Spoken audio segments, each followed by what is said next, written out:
that chase after women in short skirts, hell is waiting for you. You that gossip about your neighbors, hell is waiting for you. You that share This woman has started again, eh?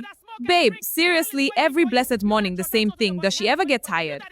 Come and see for yourself. You that smoke and drink, hell is waiting for you. You that draw tattoos on your body, hell is waiting for you. You that is thinking about sister and catching big bum bum. Babe, please wait. It's not what you think. Liar, get away from me. Babe, please let me explain. And that was the voice of Felicia, popularly known in Robinson Estate as Madam Righteous. At exactly 5:30 a.m. every day, Felicia would step out of her house with a large Bible in her left hand and a bell in her right. She would ring it repeatedly as her voice echoed through the quiet estate. It was as though she slept on the street, waiting for the clock to strike so she could begin her morning evangelism. Rain or sun, wind or heat, Felicia was always there preaching.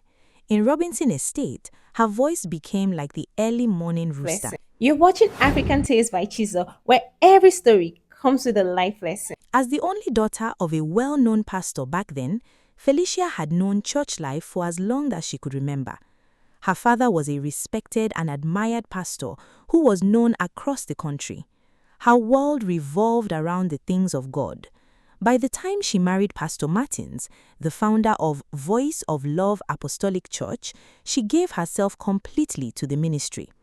She led evangelism groups and organized women's meetings, not to mention her evening online prayer sessions on TikTok, which she called the Anointed Women of God. When visitors entered the church for the first time, they often mistook her for the pastor, while her husband Martins appeared to be merely assisting her. Pastor Martins, however, was known throughout the community as a calm and compassionate man who saw the good in people even when others had already given up on them. At the early stage of his life, he encountered a life-changing experience with God that reshaped his direction completely, and from that moment, he dedicated his life to doing the work of God. He first met Felicia at a youth revival organized at her father's church, where her boldness, confidence, and commitment to church work immediately caught his attention. Within the estate, Martins was loved and respected. He constantly reminded people that every human being had fallen short, yet God's love still stands even in our shortcomings. But Felicia did not share that perspective. To her, sinners were not to be associated with, let alone allowed to be seen in the house of God. She would judge and condemn people for even the slightest mistake, as though she was Christ himself. The moment she saw someone listening to what she called worldly songs, Felicia would point at them and declare, "You will go to hell." If she saw a person with piercings, her voice would follow just as sharply. "Young lady, you have defiled the temple of God for your own pleasure. Hellfire awaits you." Over the years, many people in the estate came to know her simply as Miss Perfect.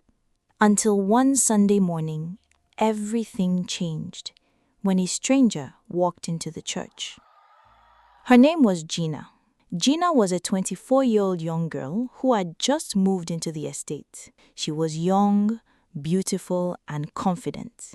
Anyone who looked at her could immediately tell she was the kind of woman who had seen life. She was exposed, a complete hustler, the kind of person who had decided long ago that she would fight for the life she wanted and would never allow anyone or anything to stop her from achieving it.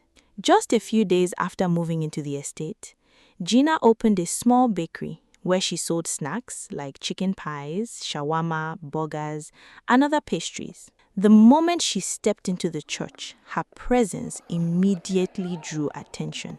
She wore a figure-hugging designer dress, expensive-looking heels, and carefully applied makeup that gave her the appearance of someone who enjoyed a glamorous lifestyle.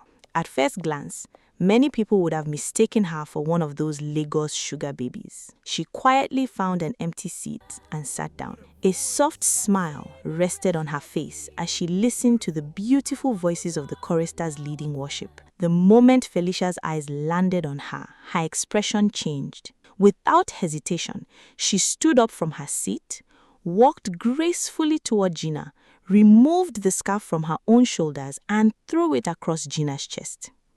The choristers froze immediately. Then Felicia spoke loudly so that everyone could hear. "Young lady, this is the house of God, not a place to seduce men." The entire congregation turned and stared at Gina. But she remained calm and slowly stood up. Her expression was peaceful, almost as though she was already used to being judged wherever she went. She looked at Felicia and spoke gently. "I came here searching for God's presence, not anybody's attention, ma. If my appearance has offended you, I apologize. But a house of God is a place of praise and worship, not a place where people are judged by their appearance instead of their hearts. You, as a pastor's wife, should know better." Then she quietly sat back down. No one said a word. Even those who had been staring at her moments earlier lowered their eyes. From that day, Felicia despised Gina. It was the first time anyone had ever spoken back to her that way. And from that day, Felicia hated Gina. A few days later, Felicia gathered the women in the estate for a meeting. The women came together, some curious and others already sensing the tension in her voice. "There is something I need all of you to understand." One of the women spoke softly. "What is it, Mommy?" "It is about that new girl in the estate, Gina." The women glanced at each other. "All of you must be careful. Watch your husbands. Watch your sons. That girl is not ordinary. I have prayed about it. She is a marine goddess sent from the kingdom of darkness to seduce and destroy the men in this estate with her evil powers." The room immediately erupted into whispers. "God forbid! That will never happen. We will stop her."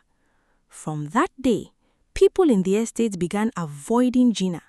Whenever she greeted them, nobody responded. Parents warned their children against her. "Don't greet her. She will possess you." Even in church, people avoided sitting close to her. Whenever she sat down, they quietly shifted to another seat. But Gina did not mind. No matter how she was treated, she never stopped coming to the house of God. She simply smiled and continued serving God. But that was not enough for Felicia. She began telling people that Gina was using her bakery to manipulate and bewitch customers. Yet, people continued visiting the bakery. Children stopped by every day to buy meat pies. Parents lined up to buy her freshly baked bread, chin-chin, and pastries. With each passing week, the business continued to grow, attracting more customers from across the estate. And the more the business grew, the more frustrated Felicia became. When Felicia realized that the rumors were not working, she decided to take matters into her own hands. Quietly, she paid a group of men to sabotage Gina's business. "Look, I want you to burn down that bakery to the ground and make sure you leave no trace behind." And that was exactly what they did. That morning, when Gina approached the bakery, she saw people standing at the front of her shop, pointing and whispering from afar. When she arrived at the scene, she stood there almost in tears, wondering what could have possibly caused the fire, but no one said a word. While Felicia was busy making life miserable for Gina, her own home was falling apart. She was so busy watching other people's lives that she failed to notice what was happening under her own roof. Her son Tega was regarded in the church as the perfect example of a pastor's son. In the eyes of the congregation, he was everything a young Christian should be. He was always the first to arrive for service and often the last to leave. He quoted Bible verses from Genesis to Revelation without using a Bible. Mothers in the church often used him as an example for their children. "Why can't you be more like Tega?" they would say. To everyone, he was responsible and deeply committed to God. But behind that innocent smile and humility, Tega was living a secret life. At home, Tega played the saint, but out there, he was the leader of a notorious cult gang. He spent his evenings with his gang, terrorizing neighboring communities, drinking heavily, extorting people on their way from work, and visiting prostitutes as a regular customer. "Customer, you are here again," one of the women would say to him. "Come inside, let me treat you well." He played the perfect son so well that it became almost impossible for anyone to suspect him. However, his father, Pastor Martins, began noticing some strange activities. Every time Tega returned from lectures, there was a strange smell on him. One evening, Pastor Martins confronted him. "Tega, where are you coming from?" he asked. Tega answered without hesitation, "Youth Fellowship, Daddy." But the smell remained. Another day, Pastor Martins asked again, "And this smell, where is it coming from?" Tega adjusted himself slightly. "Oh, it's a passenger that sat beside me in the bus. He was smoking." Before Pastor Martins could say something else, Tega walked into his room and shut the door. When he tried to speak to Felicia about it, she shut him down immediately. "My son is a child of God," she said firmly.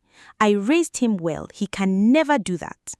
She was always too busy focusing on other people's matters that she failed to notice what was happening under her own roof. Months passed.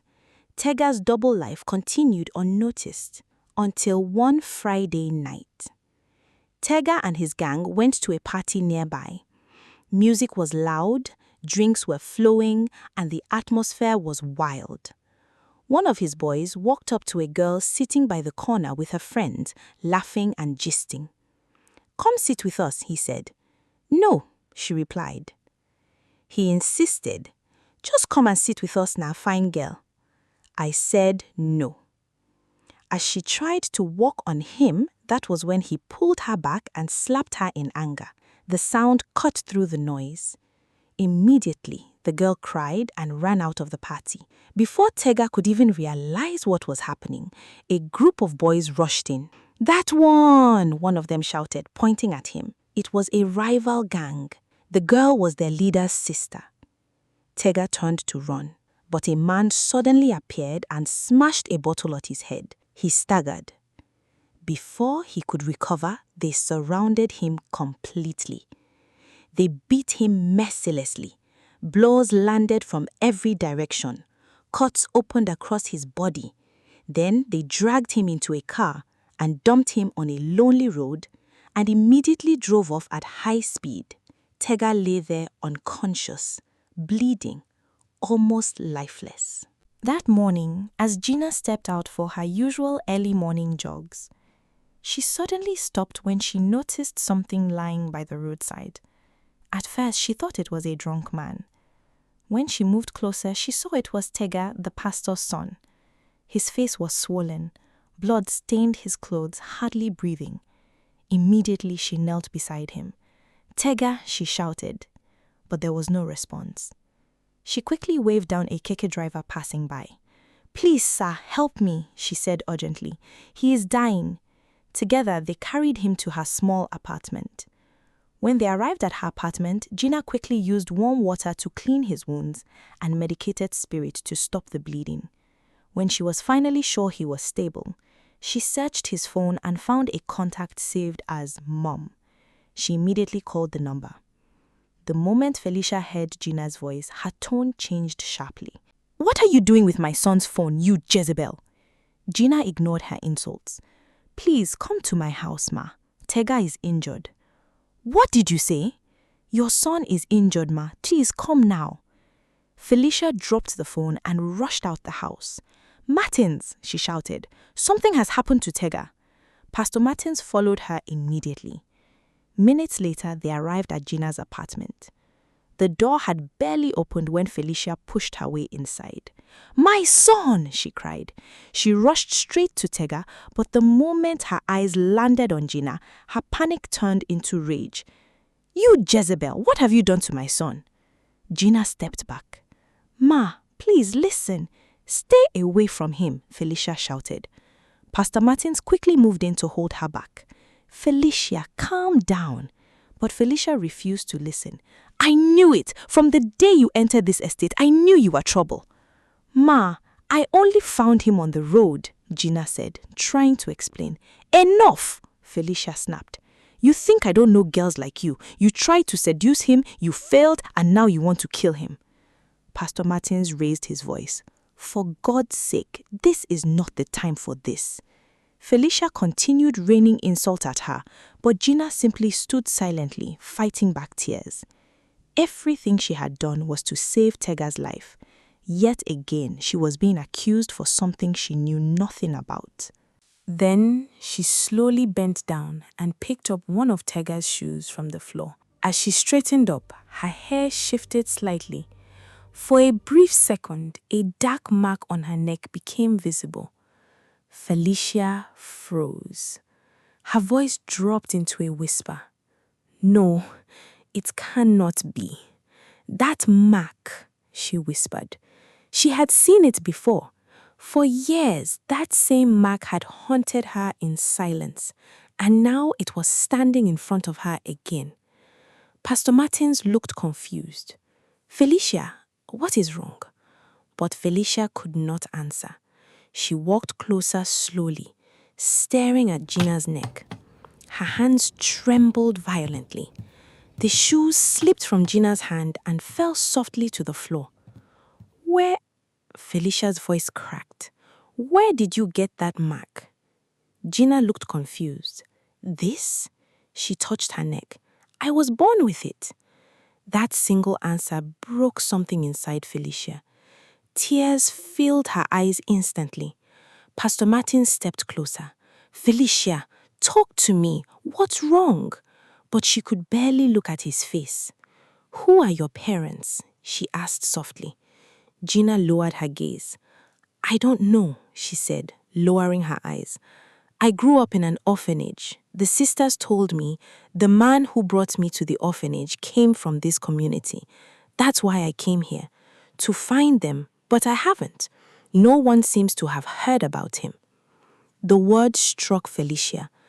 My daughter, she whispered. My daughter. She collapsed into a chair beside the bed. Gina stood frozen. What is she talking about? She asked, confused. Felicia broke down completely. I never stopped looking for you. My father, it was my father who took you away from me. She lowered her head as she began explaining. When I was 16, I got pregnant by one of the ushers in his church. I was young and blinded by love. When my father found out about it, he refused to accept the relationship. He said bringing the child into the family would ruin his reputation if anyone ever found out. So 4 months after I gave birth, he took you away from me. Ever since then, I never set my eyes on you again. Pastor Martin stood in shock. All these years, his perfect wife had a secret child he never knew about. So you had a child, he said slowly, and you never told me? Gina stepped back. Her body trembled. No, this cannot be. The same woman who humiliated her, who had hated her more than anyone she had ever met in her life, was her own mother.